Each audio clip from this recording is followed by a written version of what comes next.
नमस्कार दोस्तों, एक बार फिर से स्वागत है आप लोगों का मेरे चैनल न्यू स्पीड क्लासेस में। आज की वीडियो में हम कक्षा 11 हिंदी के विनय नामक शीर्षक की व्याख्या को देखेंगे, जिस जो सूरदास जी द्वारा रचित है। तो चलिए दोस्तों, हम शुरू करते हैं। सर्वप्रथम हम इसके संदर्भ को देखेंगे। तो इसका संदर्भ होगा प्रस्तुत पद जो है सूरदास जी द्वारा रचित है, जिसे हमारी पाठ्यपुस्तक काव्यांजलि में विनय नामक शीर्षक के अंतर्गत संकलित किया गया है। अगर हम इसके प्रसंग को देखते हैं तो इस पद में सूरदास जी ने भगवान की कृपा के बारे में बताया है कि कैसे जो है ईश्वर की कृपा से ही जीव का कल्याण होता है और ईश्वर ही उस जीव को की सारी विपत्तियों से रक्षा करता है। तो चलिए दोस्तों, शुरू करते हैं इसकी व्याख्या को। इसमें कह रहे हैं कि अब के राखिले हूँ भगवान। इसमें जो है सूरदास जी ने अपने आप को एक पक्षी माना है, उसी के माध्यम से कह रहे हैं कि अब के राख ले हूँ भगवान। अब के मतलब अब की बार, राख ले हूँ मतलब रक्षा कर लीजिए, भगवान मतलब ईश्वर। तो सूरदास जी एक पक्षी के माध्यम से कह रहे हैं हे ईश्वर, इस बार मेरी रक्षा कर लीजिए। कह रहे हैं कि हाँ अनाथ, मैं अनाथ हूँ, मेरा आपके अलावा कोई भी सहारा नहीं है। बैठो मतलब बैठा हुआ हूँ, ध्रुव मतलब वृक्ष की, डरिया मतलब डाली पर, और मैं जो है इस वृक्ष की डाली पर बैठा हुआ हूँ। तो कह रहे हैं कि हे ईश्वर, आपके अतिरिक्त मेरा कोई भी सहारा नहीं है, मैं अनाथ हूँ और मैं इस वृक्ष की शाखा पर बैठा हुआ हूँ। और पारधि साधे बाण, कह रहे पारधि मतलब होता है शिकारी, साधे मतलब संधान किया हुआ है, बाण मतलब बाणों का, और शिकारी जो है मुझे मारने के लिए बाणों का संधान किए हुए है। आगे कह रहे हैं कि ताके डर में भाजो चाहत ऊपर ढुके सचान। कह रहे ताके डर यानी शिकारी के डर से मैं भाजो चाहत, मैं भागना चाहता हूँ, तो ऊपर ढुके सुचान, ऊपर मतलब ऊपर, ढुके मतलब छिपा हुआ है, सचान मतलब बाज। यानी कि अगर शिकारी के डर से मैं भागना भी चाहता हूँ तो ऊपर जो है मेरा शिकार करने के लिए बाज भी छुपा हुआ है। कह रहे हैं कि दुह भांति दुख भयो आनिया। दुह भांति मतलब दोनों तरफ से, दुख भयो आनिया यानी मेरे प्राणों का संकट आ गया है, यानी कि दोनों तरफ से ही मेरे प्राण संकट में हैं। कौन उबारे प्राण, कौन उबारे प्राण, जो मेरे प्राणों की रक्षा कर सकता है, यानी कि आपके अलावा मेरे प्राणों की रक्षा हे ईश्वर कोई भी नहीं कर सकता है। आगे कह रहे हैं कि सुमिरत ही अहि डस्यो पारधि। सुमिरत मतलब उस पक्षी के इतना स्मरण करते ही, अहि मतलब सर्प ने, डस्यो मतलब डस लिया, पारधी मतलब शिकारी को, यानी कि जैसे ही पक्षी ने इतना विनती की ईश्वर से, तो तुरंत ही एक सांप ने जो है उस शिकारी को डस लिया। और कर मतलब हाथों से, छूटो मतलब छूट गया, संधान मतलब निशाना, और उस शिकारी के हाथ से उसका निशाना जो है छूट गया। और आगे है, कह रहे हैं सूरदास सर लगो सचाने, और उसका निशाना जो है चूक कर, सर मतलब बाण, लगो मतलब लग गया, सचाने मतलब बाज को, और उस शिकारी के हाथों से जो है निशाना छूट करके बाज को लग गया। इस प्रकार से उसके दोनों शत्रु शिकारी और बाज मारे गए, और जय जय कृपा निधान, और वह कृपा निधान यानी कि ईश्वर की जय जयकार करने लगा।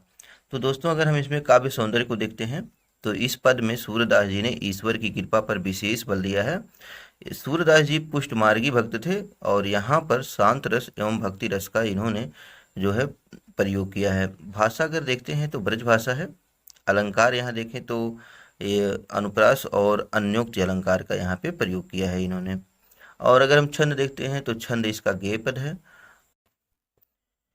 चलिए दोस्तों, आगे की हम लोग पंक्तियों की व्याख्या को देखते हैं। दूसरा है हमारा मेरो मन अनंत कहाँ सुख पावे। तो इसका भी संदर्भ पहले के जैसे होगा। और प्रसंग में जो है यहाँ पे सूरदास जी बताना चाहते हैं कि उनका मन जो है भगवान श्री कृष्ण के अलावा अन्य किसी भी देवता की भक्ति में नहीं लगता है। वही कह रहे हैं हे ईश्वर, मेरो मन यानी मेरा मन, अनंत मतलब अन्यत्र, कहाँ सुख पावे यानी कि मेरा मन जो है आपके अलावा अन्यत्र कहीं भी सुख नहीं प्राप्त कर सकता है। कह रहे हैं कि जैसे उड़ी जहाज को पंछी, जैसे उड़ी जहाज को पक्षी फिर जहाज पर आवे। कह रहे कि जैसे उड़ी मतलब उड़कर, जहाज को पक्षी यानी पानी के जहाज का पक्षी फिर जहाज पर आवे, यानी कि जैसे पानी के जहाज का पक्षी जो है उड़ने के बाद फिर वापस जहाज पर चला आता है, उसको कहीं पर आश्रय नहीं मिलता, उसी प्रकार से हे प्रभु, मेरा मन जो है और अन्यत्र कहीं पर भी सुख को प्राप्त नहीं कर सकता है। आगे कह रहे हैं कि कमल नयन को छाणी महात्म। महात्म मतलब महान, यानी कमल के समान नयनों वाले श्री कृष्ण को, ठीक है, छोड़ करके और देव को धावे, ये मेरा मन किसी और देवताओं की आराधना क्यों करे, यानी कि कमल के समान नेत्रों वाले प्रभु श्री कृष्ण जी को छोड़कर मेरा मन भला किसी और देवता का ध्यान क्यों करे। कह रहे कि परम गंग को छाण पियासो दुर्मति कूप खनावे। कह रहे वह व्यक्ति मूर्ख ही होगा जो सामने परम गंग यानी परम गंगा को छाणी मतलब छोड़कर, पियासो मतलब प्यासा, दुर्मति कूप खनावे मतलब कुआं खोदकर पानी पिएगा।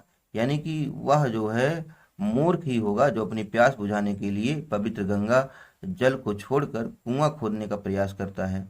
अर्थात जो है जितना शुद्ध एवं तृप्तिदायक जो है गंगा का जल हो सकता है उतना कुआं का जल नहीं हो सकता। तो व्यर्थ में कुआं खोदने का परिश्रम क्यों किया जाए। कहने का तात्पर्य ये है कि जिसने जो है भगवान श्री कृष्ण की भक्ति के रस को पा लिया है उसको फिर और किसी अन्य देवता की आराधना करने की जरूरत नहीं है। कह रहे हैं कि जी हैं मधुकर, यानी कि जिस भंवरे ने अम्बुज मतलब होता है कमल के, रस चख्यो मतलब रस का पान कर लिया है, यानी कि जिस भंवरे ने कमल के मधुर रस का पान कर लिया है, क्यों करील फल भावे मतलब उसको क्यों करील फल यानी करील के फल को भावे मतलब अच्छा लगेगा, यानी कि उसको जो है करील का फल अच्छा नहीं लगेगा। यानी कि जिस भंवरे ने एक बार कमल के मधुर रस का पान कर लिया है उसको जो है करील का फल कड़वा ही लगेगा। ये कहना ये चाहते हैं कि जिसने एक बार भगवान श्री कृष्ण के भक्ति रस का पान कर लिया है तो उसे जो है फिर सांसारिक विषय वासनाओं में सुख नहीं मिलेगा।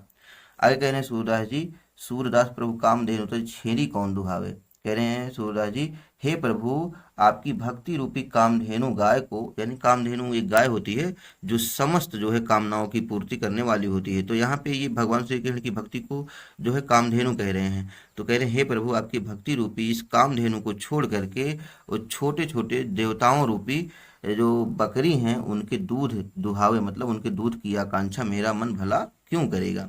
तो ये कहना ये चाहते हैं कि कोई मूर्ख ही होगा जो भगवान के जो है कामधेनु भगवान की भक्ति रूपी कामधेनु को छोड़कर किसी अन्य छोटे मोटे देवता रूपी बकरी के दूध की जो है आकांक्षा करेगा। तो दोस्तों यहाँ पे ये कह रहे हैं कि मैं भगवान श्री कृष्ण को छोड़ करके कहीं अन्य तो जाने वाला नहीं हूँ। तो अगर हम इसके काव्य सौंदर्य को देखें तो यहाँ कृष्ण के प्रति जो है अनन्यता का भाव अभिव्यक्त हुआ है और अलंकार इसमें दृष्टांत उपमा एवं वक्रोक्ति अलंकार का इन्होंने प्रयोग किया है। भाषा जो है ब्रज भाषा है। रस अगर हम देखते हैं तो भक्ति रस एवं शांत रस का यहाँ पे परिपाक हुआ है। गुण इसमें प्रसाद गुण है और छंद देखें तो गेय पद का प्रयोग इन्होंने इसमें किया है। मधुकर, कामधेनु, अंबुज गंगा ये सभी प्रतीकात्मक शब्द हैं जो जिनका प्रयोग इन्होंने इस पद में किया है। तो दोस्तों आप लोगों का ये वीडियो कैसा लगा। अगर आप लोगों को मेरा वीडियो अच्छा लगा हो तो कमेंट सेक्शन में ज़रूर बताइएगा और मेरे चैनल को लाइक सब्सक्राइब और शेयर करना मत भूलिएगा। आप लोगों का बहुत बहुत धन्यवाद।